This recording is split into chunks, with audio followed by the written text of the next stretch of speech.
Our next live session will be on Monday, June 17th, and Krista will be going through a session called Heart Harmony.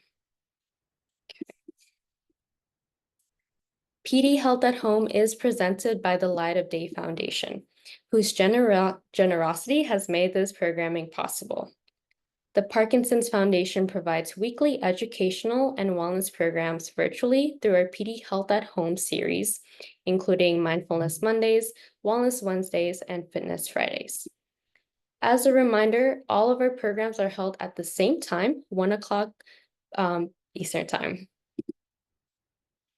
The Parkinson's Foundation provides weekly education and wellness programs virtually through our PD Health at Home series, including Mindfulness Mondays, Wellness Wednesdays, Fitness Fridays, expert briefings, and our Spanish language programming, EP Salud en Casa.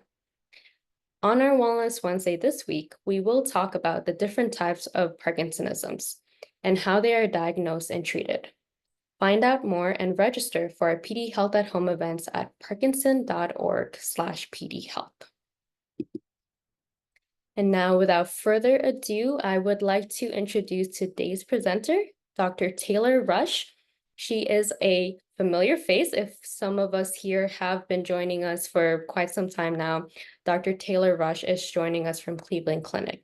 So I will hand it off to her to lead us in today's demonstration. Okay, thank you, Danielle. Hi, everyone. It's good to see you today. I was reading the chat and all the different places people are logging in from today. It always amazes me how far and wide this program has spread across the country and really around the world. And I saw some people remarking on their weather and that it was super hot in some places. And I was just telling Danielle that we're actually going through a little bit of a cool front right now in Cleveland, which I'm really excited about because I think it's supposed to hit the high 80s by the end of the week. So summer's definitely, I think, in full swing in a lot of places. So I guess just as in life, we have to roll with what the weather brings us, right?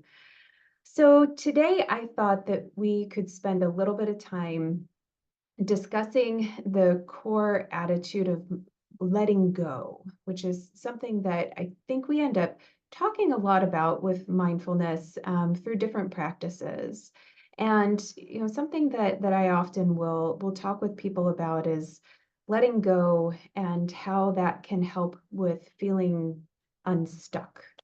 And there's a pretty famous story in the mindfulness literature that John Kabat-Zinn talks about in his book, Full Catastrophe Living, that discusses how in India, when they go to trap monkeys, what they do is they actually create a trap out of a coconut, where one side they put a hole that's just big enough for a monkey hand to fit in. And on the other side, they create two little holes that they wrap a wire in and attach the coconut to a tree. And then they put a banana inside the coconut for the monkeys to grab. And what happens is the monkey can fit their hand in, and then they grab the coconut, and then their hand in a fist no longer fits outside of the hole. And all they have to do to free themselves is let go.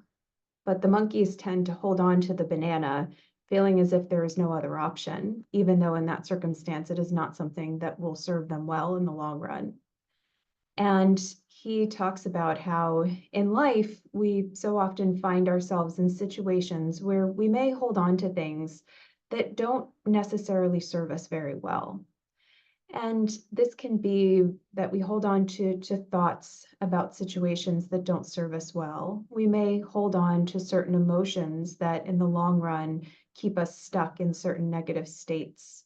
We may hold on to different situations where things did not go as planned and we just ruminate about it again and again. And if I had done this different, or if I had done that different.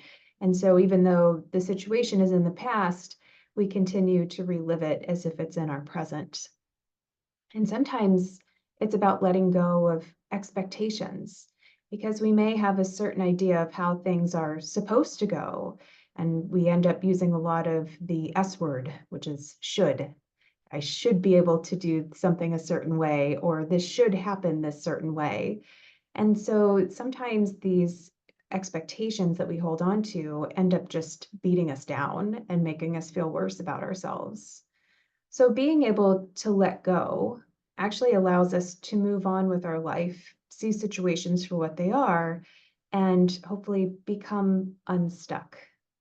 And, so when I work with, a lot of patients and a lot of care partners that are dealing with Parkinson's, and, some themes that I find tend to come up include holding on to regret about how maybe they made decisions in various stages of their lives. So many of the people that I work with might be in their 60s, 70s, 80s, and it's a common time to engage in life review.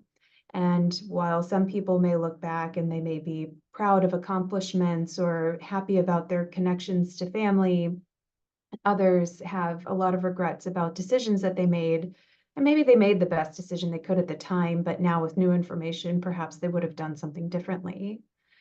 I also find that for some people, they may actually get stuck in pushing away. So it's not that they're letting go of something, but they might be pushing something away that's part of their reality. So one thing could possibly even be their Parkinson's diagnosis.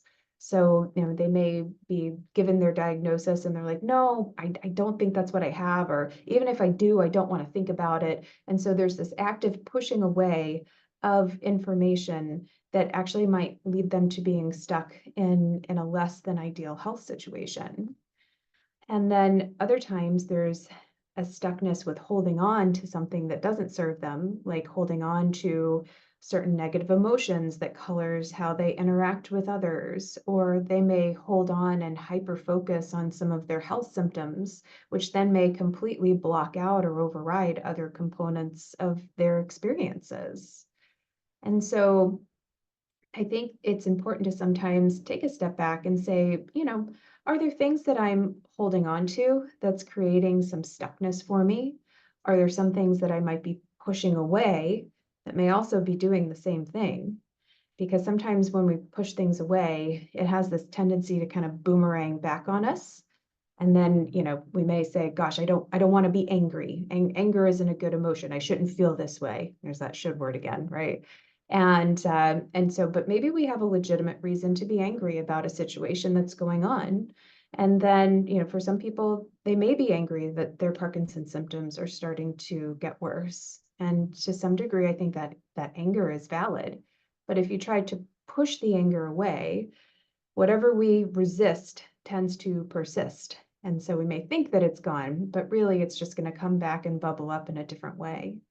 Whereas if we can accept that, hey, I'm angry about something that I can't control, acknowledge it, see it for what it is, and then allow it to let go, which usually takes a whole lot less energy than pushing away, then it doesn't have that tendency to necessarily boomerang back because your brain has had a chance to process it. So one thing that I really like that John Kabat-Zinn says, who again is kind of our modern father of mindfulness meditation, is he says, letting go is the same as letting be. So to let go means that you're being open, you're being non-judgmental about a situation or about maybe an experience that you're having, and are able to kind of see the forest for the trees, that you can accept the way things are. And accepting doesn't mean that you like it, doesn't mean that you are happy about it, but it means that you can see it for what it is in front of you. And he also says that, even if you may have a hard time letting go, coming at it from the opposite way, where maybe instead you focus on what it is to hold on to it. What does it feel like to hold on to a particular thought, a particular memory, emotion, situation? And sometimes looking at how we hold on to things and what the motivation is for that can help us to better understand what it might mean to let it go. And then what it might feel like once we do let it go.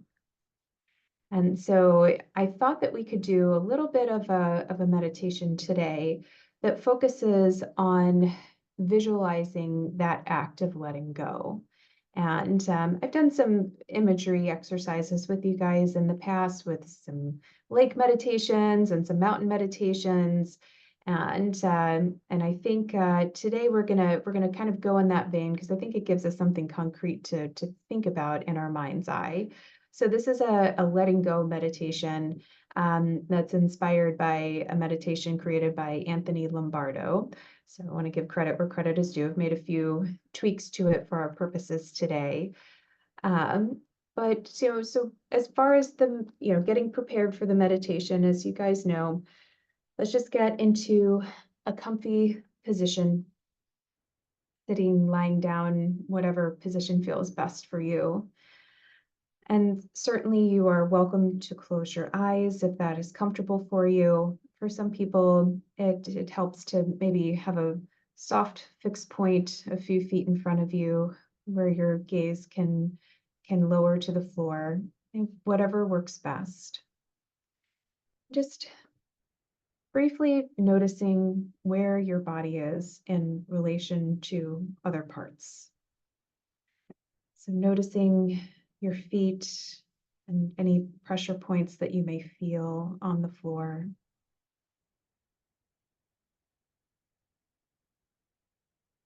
Noticing your legs and maybe how they may be bent at the knees. Noticing the weight of your hips in the chair or couch, whatever you're on today.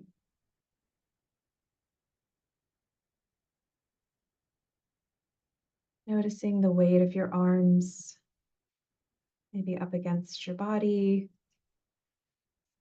or on the furniture in which you are sitting.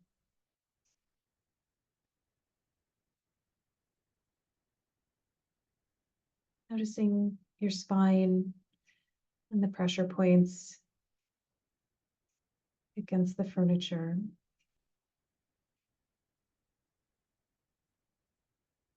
Noticing your shoulders in relation to your head and neck.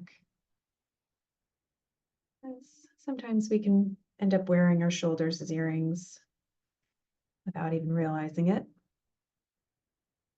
Just allowing them to rest in whatever comfortable position they find themselves falling into.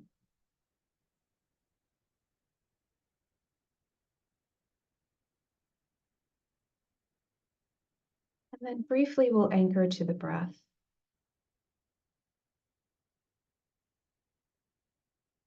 Our breath and our heartbeat are often the two constants that we can come back to for grounding.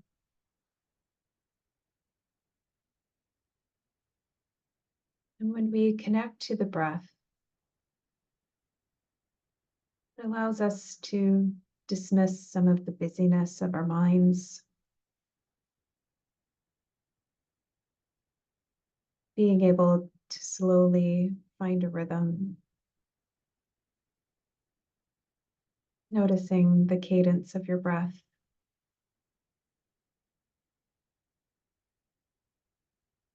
Noticing any sensations of the breath as you breathe in and breathe out.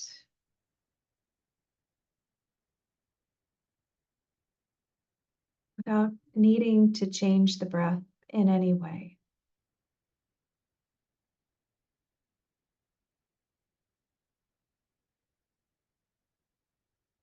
Just being able to connect with yourself in the present moment.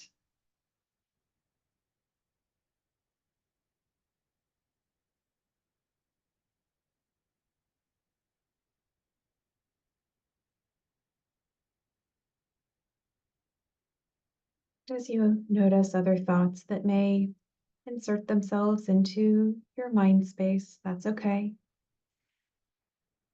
It's what the brain does best. Just acknowledge the thought and allow it to float by, which is an act of letting go.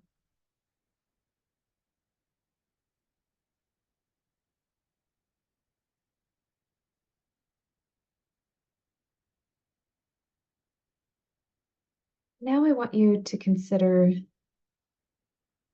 imagining that you are at the edge of a shore.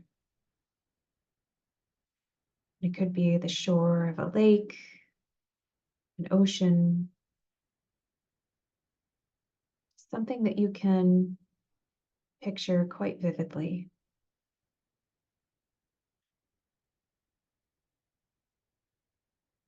Imagining any rocks or sand under your feet.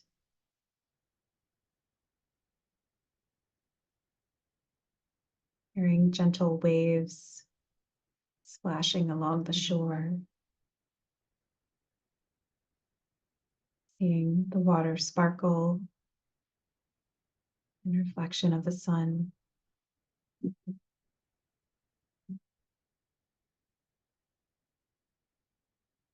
And as you stand at that shore, I want you to call to mind something difficult to let go. It might be a particular expectation, emotion, or situation. It might be something worrisome, a problem that's weighing heavy on your heart, or something that might be causing you a great deal of stress.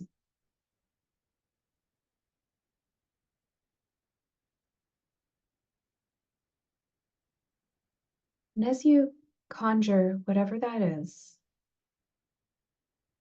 allow yourself to fully acknowledge its presence within you,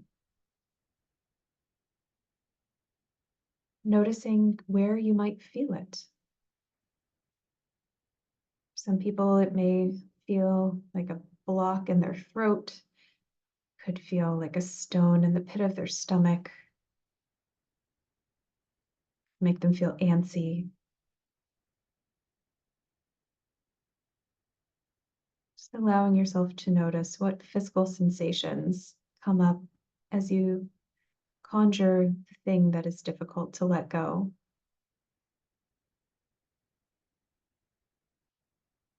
And then I want you to visualize that problem as an object. You could see it as a heavy rock, maybe an overstuffed suitcase, or maybe even a detailed photo. And imagine holding that object in your hands, feeling the weight and the energy that it carries.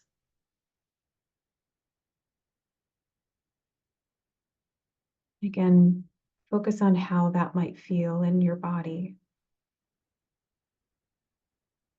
describing it objectively in as much detail as possible. Sometimes when we lean into that discomfort as we visualize it within ourselves or as an object, it starts to change a little bit.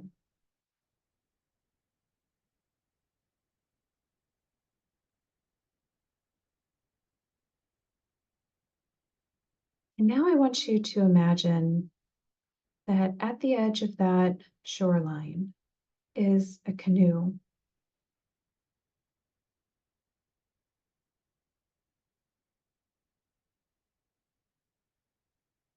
Imagine walking over to the canoe with that thing that you have difficulty letting go.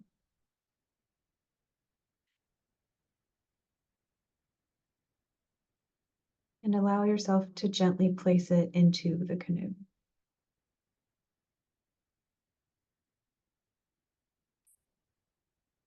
Seeing it fall out of your hands.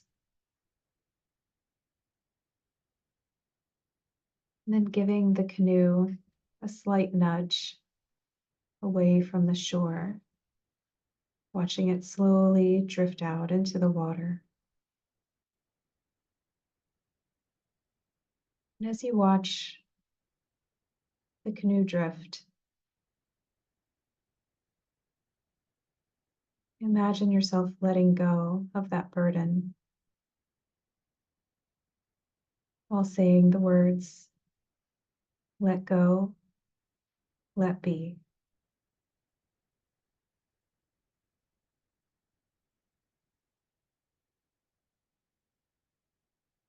Imagine that the canoe continues to get farther from the shoreline, carrying your worry or burden with it. Just observing and watching, letting go and letting be. You may see how the canoe gradually gets smaller and smaller as it heads towards the horizon. And as it drifts farther away, you start to feel lighter and lighter.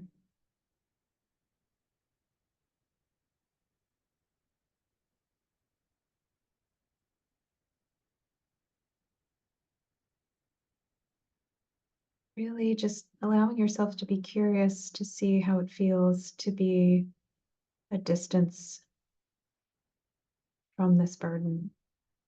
How does it feel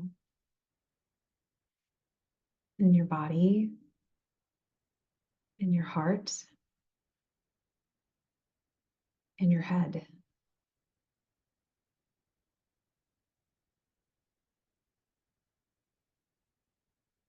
Allowing yourself to settle into this mantra of letting go and letting be.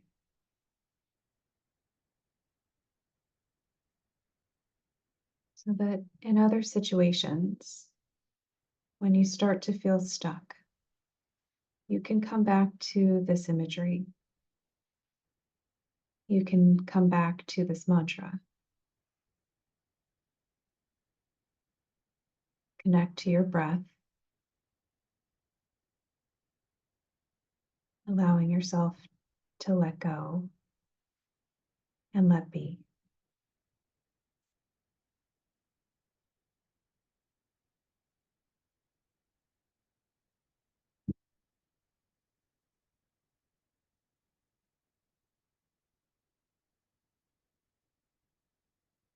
Take a couple of deep breaths here.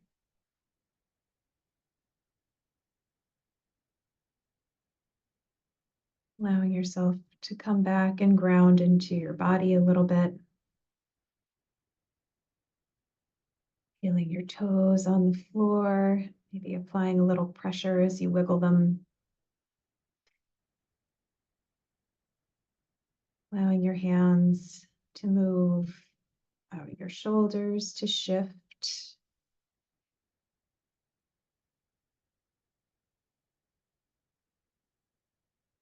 And when it feels right, coming back to our virtual room here. And we'll certainly love your feedback on this practice in the last couple of minutes.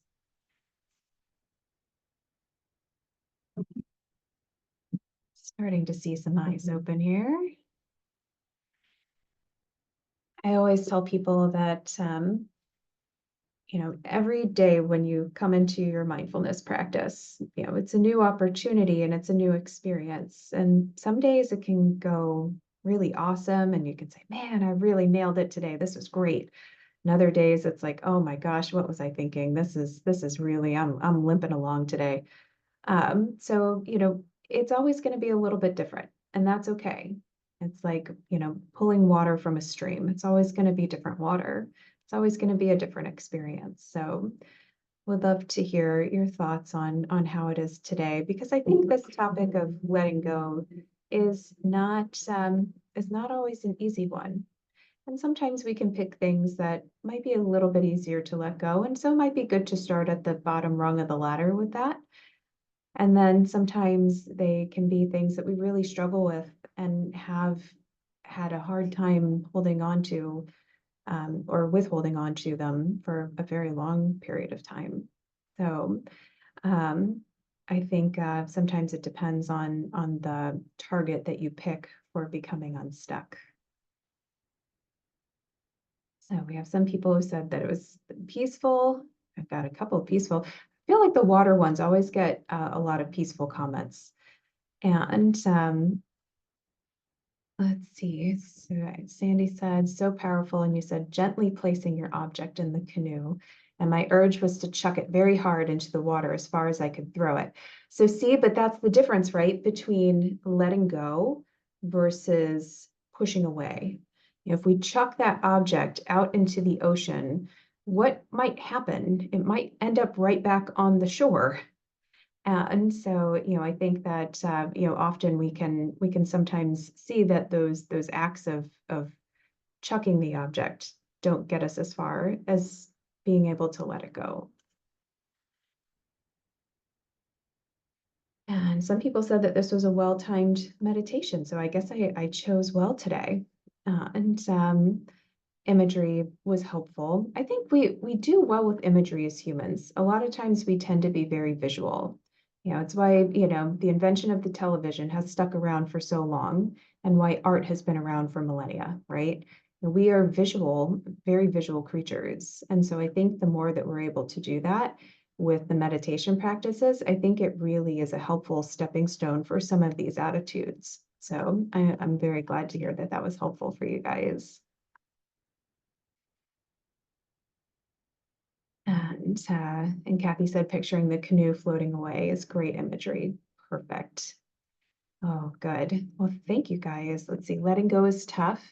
I never have thought of it as gentle. So again, it's a challenge to a lot of times how we think about how to handle those tough things or those things that are uncomfortable. It's like with pain we want to get as far away from as possible. It's something noxious, as we call it. It's something negative. And so, it ends up often being something that we try to push, but sometimes the pushing actually digs the situation in farther. And so I think we sometimes realize that when we think about like a car spinning its wheels when it's stuck in mud or sand. If we push the gas pedal harder, it just gets the car even more stuck. So sometimes we need to observe and be gentle. And it is a very hard practice. This is not something easy that I ask you guys to do. And that's often what I will tell people is that the things that I ask of you sound simple in theory, but in practice, they're very difficult, but it's also very important. So, and Mindy said, let's say, I realized I could not let go of fear, but I could let go of trying to control the fear. I like it. I think sometimes that's a good way of refocusing the situation a bit, is recognizing that the fear might be there, anger might be there, sadness might be there, and sometimes it's there for a reason and it needs to be there. So trying to control it or get rid of it isn't always our best option. I think that we are right on time today. So thank you guys so much for joining me in this letting go practice. And I certainly look forward to seeing you all next month on our next journey together. Thank you so much, Dr. Rush. Let me just do a few quick outro. So thank you again, Dr. Rush, and thank you to everyone here who joined us today on this Monday. Please don't hesitate to reach out to us. We have a comprehensive website and many more resources that addresses everything related to Parkinson's disease. If you visit our website at parkinson.org or call our helpline at 1-800-4PD-INFO or email us at helpline@parkinson.org. So like Dr. Rush mentioned, she will be back next month. So please continue to tune in for Mindfulness Mondays and we will see you next time. Take care.